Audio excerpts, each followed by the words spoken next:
So guys, for the first method, you want to go to search and type in change the date and time. Click on it. And now once we're here, make sure that your time zone is correct. Make sure that you have set time automatically turned on. Now you want to scroll down and then click on sync now. Make sure that your date and time is fully synced up. See if that works. For the next method, go to search and type in internet options. Click on it. And now once we're here, you want to go to the content tab and then click on clear SSL state. And then click on OK. See if that works. For the next method, go to search and type in virus and threat protection. Click on it. There are two things that you can do here, but I must warn you, it may leave your device vulnerable. So only do this if you know what you're doing. First, under virus and threat protection settings, click on manage settings. You can turn off real-time protection and then download the thing that you wanted. Once that's been downloaded, turn it back on again. Again, only do this if you know what you're doing.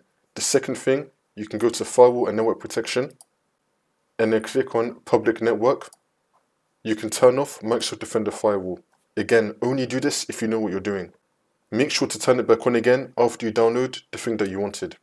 Next, you want to go to your download manager software. For me, I'm using Internet Download Manager. You might be using something else. You want to find the settings in your software and you want to disable them. I'm going to show you them right now.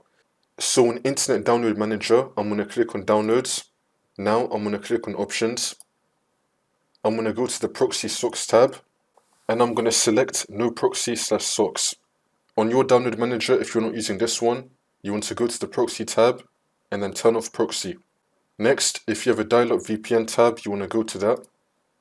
If you're using a VPN in your Download Manager, you want to turn it off and then click on OK. See if that works. For the last method, you want to go to search and type in CMD. Now you want to run it as administrator and then click on yes.